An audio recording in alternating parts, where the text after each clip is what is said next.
नमस्कार दोस्तों, कैसे हो आप लोग। सबसे पहले स्टैंडर्ड डिस्क्लेमर, ये वीडियो पूरी एजुकेशन पर्पज़ के लिए है। कोई भी फाइनेंशियल डिसीजन लेने से पहले अपने फाइनेंशियल एडवाइज़र की सलाह ज़रूर लें। बात करेंगे आज WD के साइकिल थ्योरी के हिसाब से निफ्टी बैंक निफ्टी में क्या क्या मूव्स हो सकते हैं और स्मार्ट मनी कॉन्सेप्ट के हिसाब से निफ्टी बैंक निफ्टी फिर निफ्टी मिड कैप इन सब स्टॉक्स में क्या क्या मूव हो सकते हैं। तो सबसे पहले चलते हैं निफ्टी के डेली चार्ट पे। और आज निफ्टी कहाँ पे हमारी क्लोज हुई, तो एक जोन हमने ये लगाया हुआ है। ये जोन कौन सा है ये एक बार चेक कर लेते हैं, कहाँ से हमने लगाया था। ये हमने हाई से और जो ये लो है इसके बीच में लगाया, और लगाने के बाद हमें 0.5 से लेके 0.6 तक की एक रेंज हमने फाइंड आउट की। ठीक है, कि हमने ये बात की थी लास्ट टाइम में कि अगर प्राइस इस रेंज में आएगा तो हम यहाँ से इसको शॉर्ट कर सकते हैं, और हमारे पास स्टॉप लॉस का एरिया भी है। ठीक है, और अगर ऊपर निकलेगा तो कहाँ से बुलिश होगा, बुलिश होगा हमारा 0.786 के ऊपर क्लोजिंग आ जाएगी तो बुलिश हो जाएगा। तो अभी तक के सिनेरियो में हमको अगर यहाँ से शॉर्ट करना है तो हम इस जोन में आ जाए तो बेस्ट है, क्योंकि यहाँ पर एक गैप भी है हमारा। इसको एक बार लगा के देखते हैं। ये जोन, तो इस जोन में अगर आएगा तो इसका जो बॉटम वाला पोर्शन है, यानी कि इस कैंडल का हाई, इस कैंडल का हाई की वैल्यू एक बार देखते हैं कितनी है, 22,427। तो 22,427 का भी एक यहाँ से भी एक रिट्रेसमेंट आ सकती है मार्केट में। रिट्रेसमेंट मीन्स यहाँ से रिवर्सल, या यहाँ से जो सेलर हैं वो इसको पुश करने की कोशिश करेंगे नीचे, क्योंकि एक प्रो गैप है। प्रो गैप को फिल करने में काफ़ी मुश्किल पड़ती है मार्केट को, और देखना यही हमें वॉच करना है कि हमें जहाँ जितना ऊपर मिले वो हमारा बेस्ट स्टॉप लॉस एरिया होगा। और अभी हमारे पास ये तीन जोन बन गए। ये सबसे पहला वाला, इसको हटा रहे हैं फीबो को, और अब समझते हैं प्राइस अभी यहाँ पे इसके सेंटर में है 0.5 और 0.6 से सेंटर में, यानी कि अप्रॉक्स जो प्राइस है वो 0.55% के रिट्रेसमेंट पर खड़ा है। ठीक है ना, इसका एक्सट्रीम पॉइंट होता है 0.786। इसका अच्छा जो गोल्डन रेशियो के अंदर ही खड़ा है प्राइस 0.5 से 0.6 के बीच में। ठीक है, ये गैप का एरिया है, और ये जो हमारे इंपॉर्टेंट टाइम जोन के सपोर्ट लाइन है ये 0.786 का एरिया है। तो प्राइस इसके ऊपर तो अभी जा नहीं रहा, ऐसा लग रहा है कि इसको क्रॉस करना बड़ा मुश्किल पड़ेगा। इसके पास अभी दो हर्डल है। सबसे पहला हर्डल तो इसका ये फर्स्ट येलो है, सेकंड येलो और फिर थर्ड येलो की बॉटम लाइन। ठीक है, जब ये हमारे इम्पोर्टेंट टाइम जोन की बॉटम लाइन को क्रॉस करके क्लोजिंग देगा तो हम इसको बुलिश सिनेरियो में काउंट करेंगे। जब तक इसके नीचे हम इसको सेल ऑन राइज के मोड पर ही रख रहे हैं अभी। ठीक है, बैंक निफ्टी में देखते हैं एक बार, बैंक निफ्टी का कौन से एरिया में खड़ा है ये। बैंक निफ्टी के 0.618 के लेवल के ऊपर खुला, और क्लोजिंग इसकी इस इम्पोर्टेंट 0.5 और 0.6 के एरिया में ही हुई है। और इसका एक जोन और मार्क कर लो, और इसके ऊपर बुलिश हो जाएगा, यानी कि जो हमारा इम्पोर्टेंट टाइम जोन है इसके मिडिल लाइन के आसपास। इसके ऊपर क्लोजिंग मार्केट को बुलिश कर देगी। इसके नीचे जब तक है 0.76 के 0.786 के, तब तक market sell on rise mode में ही है।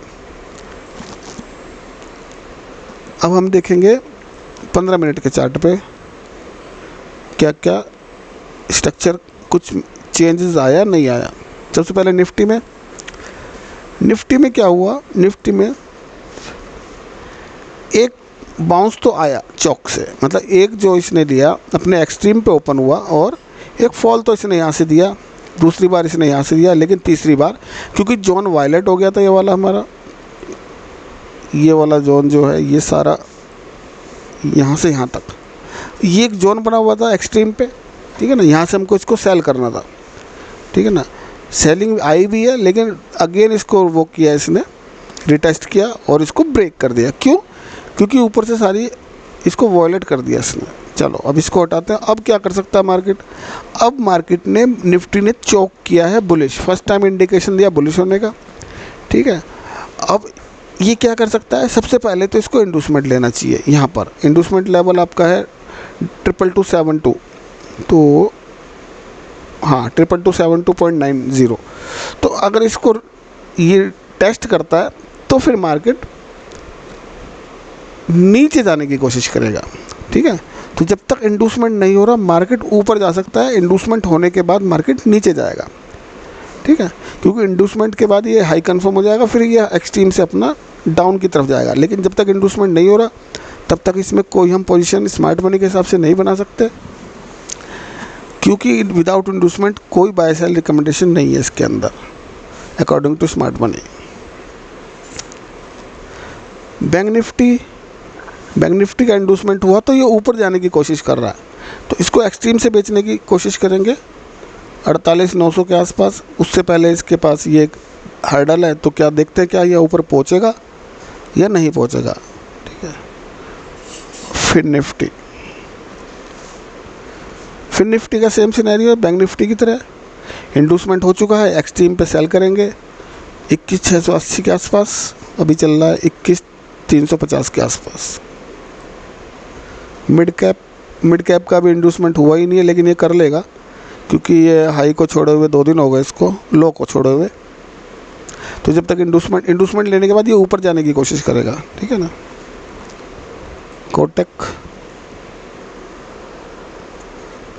कोटक में ट्रेड एक्टिवेट हुआ है, देखते हैं।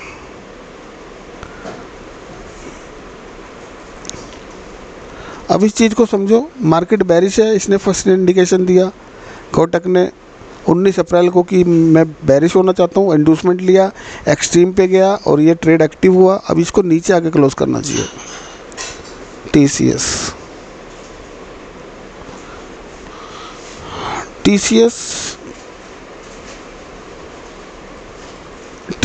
ने, ये बेरिश है और बेरिश कंफर्मेशन यहाँ पे आया, और बेरिश कंफर्मेशन करने के बाद, बॉस करने के बाद इंडूसमेंट भी इसने आज ले लिया। चलो इंडूसमेंट ले लिया तो अब ये ऊपर जाने की कोशिश करेगा, ठीक है ना। इसको एक्सट्रीम से सेल करेंगे, एक्सट्रीम पॉइंट है इसका 4240 के आसपास।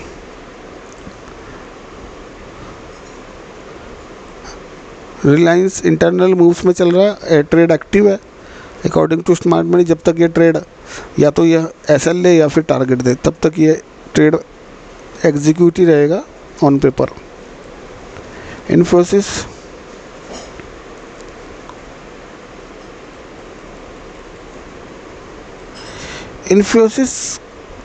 बेरिश है और इसने बॉस किया बेरिश, उसके बाद इसने ये इंडूसमेंट भी ले लिया और ये एक्सट्रीम पे खड़ा है। एक्सट्रीम पे एक बेनिफिट क्या होगा हमको, यहाँ पर इसको छोटे टाइम फ्रेम में जाके एक बार देख लेते हैं।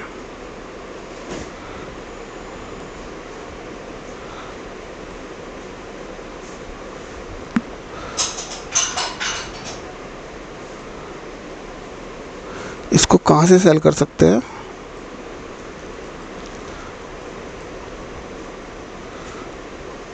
यहीं पे लगा देता।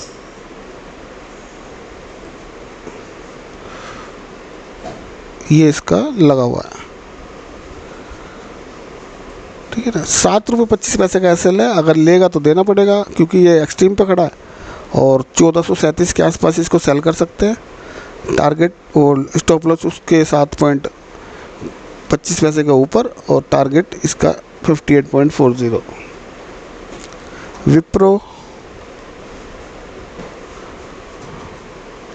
विप्रो ने बेरिश किया और इंडोसमेंट लिया, एक्सट्रीम पे जाएगा तो सेल करेंगे।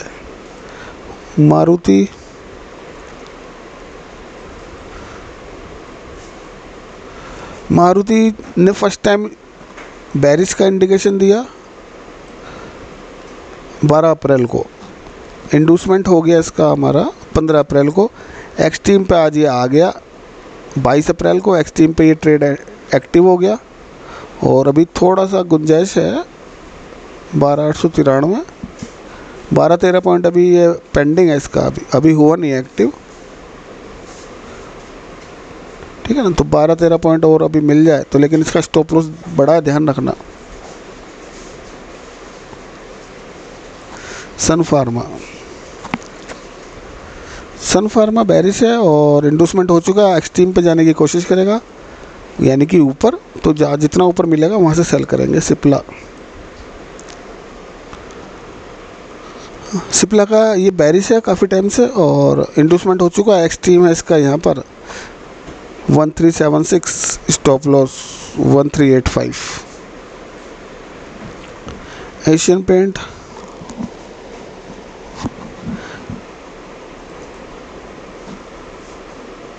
पेंट बेरिश है और इंडूसमेंट आज इसका हुआ और अब ये ऊपर जाने की कोशिश करेगा। एक्सट्रीम से ऊपर से इसको सेल करेंगे यहाँ से 2930 के आसपास, टारगेट नीचे तक। भारतीय